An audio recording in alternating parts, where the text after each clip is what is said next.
Good morning, good afternoon, and good evening, ladies and gentlemen. My name is Bizio. Welcome to Gigantic Talk. There we go. This is going to be about free-to-play. Is it a curse, or is it something that's too marginalized in the gaming community? And I know we went over the payment model systems and what might best fit the Gigantic gameplay model, but I wanted to go in depth a little bit more on that. This was a big discussion on Reddit and the IRC for a couple days. So let's start off with why free-to-play has been marginalized as bad. And that is going to be a lot of kind of speculation and really kind of based on personal opinion, because I don't really think that free-to-play games are necessarily bad, but they are very, very unique in the way where microtransactions usually plague the game to the point where it's like, okay, well, I might as well just pay $60 and get everything unlocked anyway, so hey, there you go. As my voice cracks, apparently. That's awesome. I'm 27 years old. My voice still cracks. Awesome. That's great. And, you know, I feel that in terms of making sure that the free-to-play model is successful, you got to have a good balance between microtransactions, wow, say that 5 times fast, and free stuff. Everyone likes free stuff. I mean, come on. Somebody hands you a bottle of free water, you feel good about that because you're like, I don't have to pay for it. This is great. You drink it, you turn into a frog. It was free. Who cares? That's fine. But the whole point I'm trying to make is free is a good thing. People like to get free things. They feel good about it.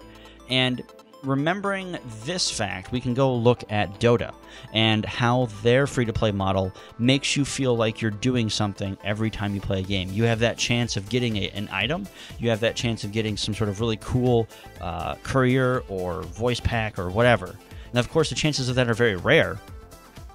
And I do believe that they need to step up and bring that reward system a little up to the kind of tier that, say, Dawngate does. Dawngate has an excellent progression system. They give a lot of loot away. They do all this really cool stuff. And I actually just recently watched Total Biscuits and Dodgers, which is Press Heart to Continue, and all these other like famous YouTubers playing Dawngate. And it got me interested again because the progression system looked really, really fun. When I first played it, the game was just kind of like, well, blah, blah, blah. It was, you know, and it really felt like another League of Legends clone. And they've done a really good job at separating themselves and putting in a lot of the Dota 2 Valve elements into their game while making players feel very, very involved. So those are some examples of some good ways to do things. Some bad ways to do things in terms of free-to-play is having your game gated by a ton of payment gates or time sync gates. League of Legends does this a lot. League of Legends has hundreds and hundreds of heroes, just like Dota 2 does. But the difference is League of Legends has a payment system or a grind kind of in-game currency system. And that does not work because in this day and age, players don't want that. Players just don't want that. You know, this generation is instant gratification. You got to have it now. I mean, if you go to a fast food place, people get upset when they take 30 seconds longer to make a hamburger, for goodness sake. People are just retardedly impatient, and it makes me very, very angry. I don't like when people are impatient to the fact that it is unbecoming as a human being. And that really kind of rolls into the whole gamer aspect. And I feel that just making that not a problem in the free-to-play market needs to happen. Because when we take a game and we make it gated, it really kind of makes people, I think, a little bitter. And I think that might be why the League of Legends community is so toxic and is known for being probably one of the most toxic communities in gaming history, which is really kind of scary.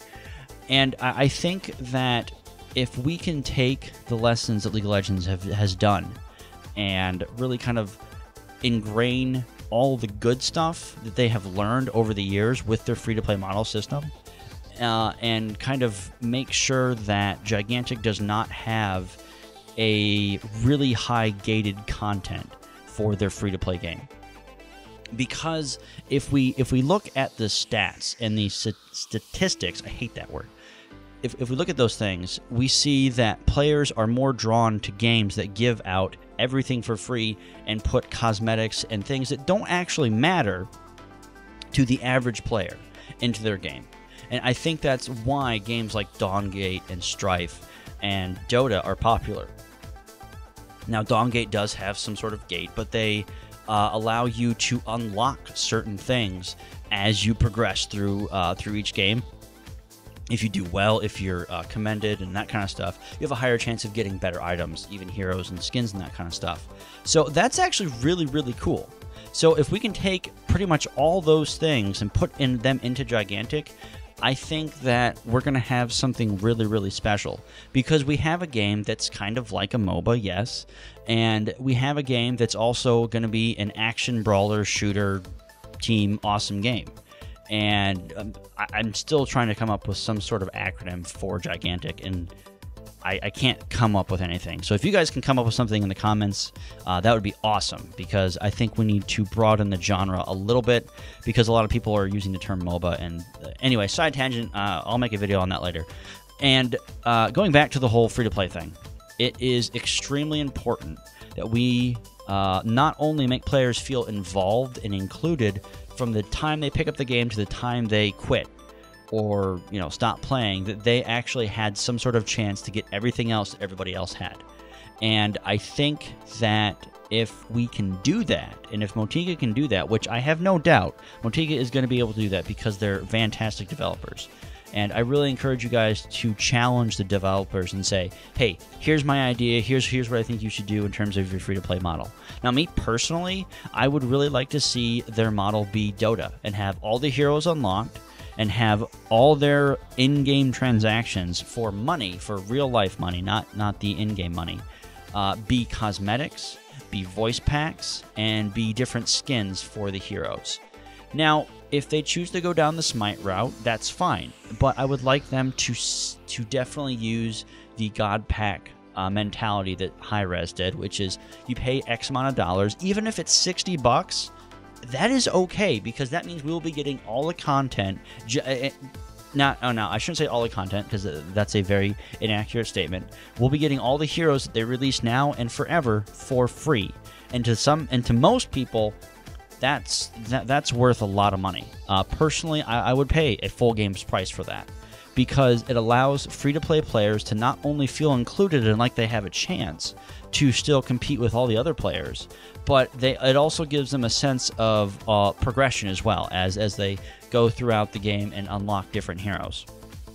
Now, I will encourage Motiga to, if they go down the Smite route, to make the heroes unlockable with a very small amount of grind. And the reason I say this is because this will keep players in your game a little bit longer than it would League of Legends. Like, if I were to play League of Legends, it would probably take me a month to unlock a hero, because I don't play a lot. I just don't have that time of that amount of time to actually invest into the heroes I would want to play. Now, I have a lot of the ones from like 3 years ago, or however many years it's been since I've actually touched the game, and I still play those heroes, and that's fine, because those are the ones I like. But I've always wanted to try the newer ones, but grinding their system is extremely hard, and it's really frustrating, because I just want to have a good time. So I think that if you guys can keep the in-game currency grind down to a bare minimum, and then go down the Smite route where, say, hey, we need X amount of dollars for this pack, and you get everything unlocked, pretty much, I think that it will go over really, really well. And I know that the way that free-to-play has been marginalized, and the way that making sure that players don't feel cheated is really difficult to do. And it's something that you can't really blame developers too much if they get wrong. But I think it's up to us as a community to make sure that we keep them honest, and we say, this is what we want. So let Motiga know, guys. Post it on Reddit. Post it on the IRC. Hell, make another video. I mean, we need more videos like this. And let them know what you guys want to see and what is okay in your book to make Gigantic a very, very good, successful free-to-play game. And that's going to be all, guys. Have a great afternoon, morning, or evening. God bless, and we'll see you next time in the next video. Enco.